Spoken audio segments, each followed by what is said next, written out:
Good afternoon, y'all. I had to come on here and pop on here and encourage you. What I heard the Lord say yesterday, He said it will all make sense. And it reminded me of the story of Ruth. Ruth was loyal to her assignment, and she was a woman who was persistent to her call. She was dedicated, she was loyal, and she was faithful. She had gotten married to Naomi's son, who she ended up losing. And she ended up in a situation where she had to make a God-ordained decision. She had to decide either to stay or go back to an unknown place. She was so loyal to Naomi, her mother-in-law. She was willing to follow her. That speaks so much value, to love a person's character so much that you're willing to follow them and make their God your God. Well, that was Ruth. Ruth didn't understand that God was setting her up for her future to be elevated in such a way she never expected, because she was dedicated to the mission. Declare today, you will get dedicated to the mission on your life.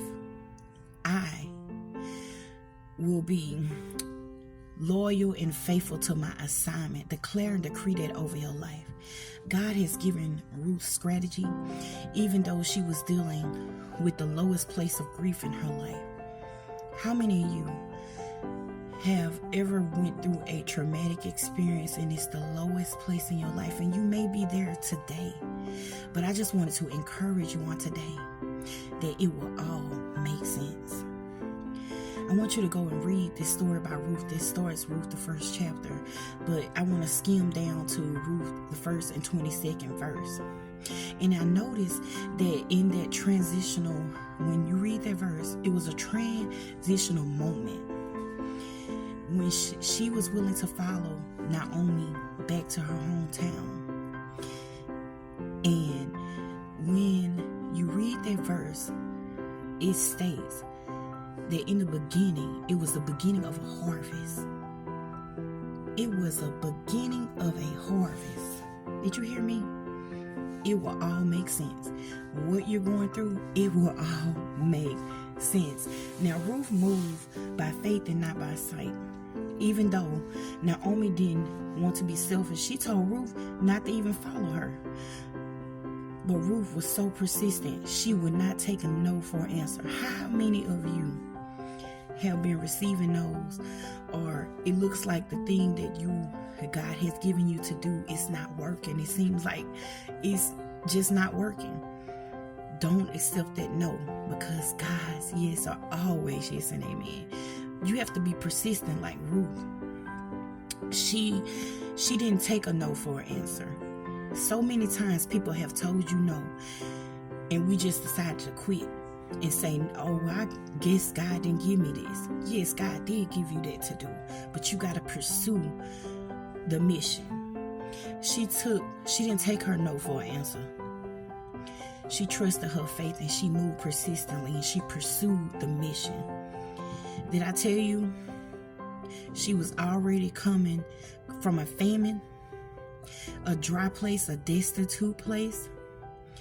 And to love someone, to move away from comfortability or going back to a home and to pursue the unknown.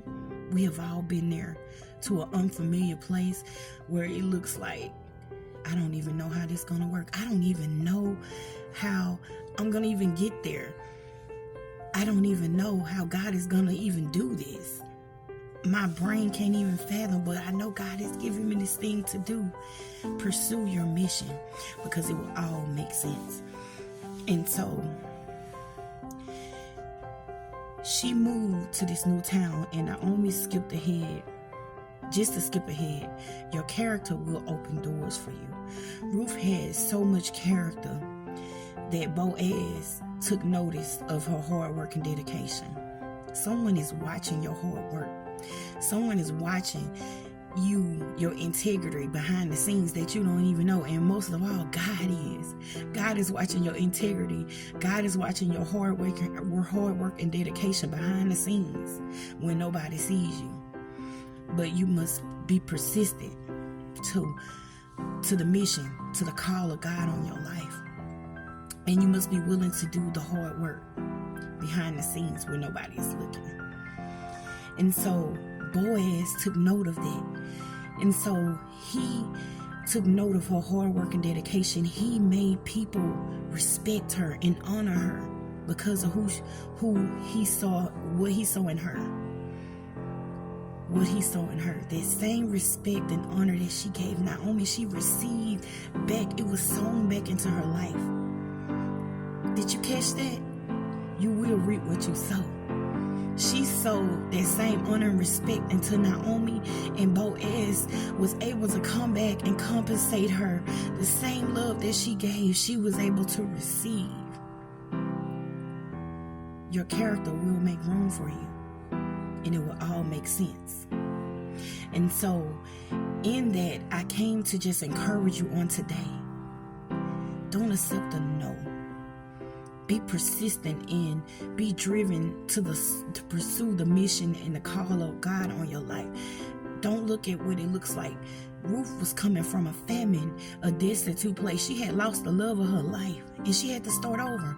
She was dedicated to someone she didn't even owe anything to because her husband was gone. She didn't even owe her mother-in-law. She didn't even have to be connected to her anymore.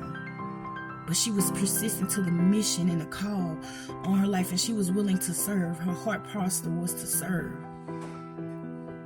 Was to serve. So I just wanted to encourage you on today. And in the end, the same man that was willing to come back and sow that love and gratitude back into Ruth, he ended up marrying her. He was a wealthy man. He was a rich man, and he was a man of honor. And so I just wanted to encourage you this. God is watching you behind the scenes. God has saw your hard work and your dedication. And God is going to take that grief, that thing that you lost, and he's going to compensate you. You just have to be persistent to the call. You have to pursue the call, pursue the mission with dedication, and have a heart to serve. I hope this is encouraging to you today, that it will all make sense in the end. I love you. Blessings and miracles.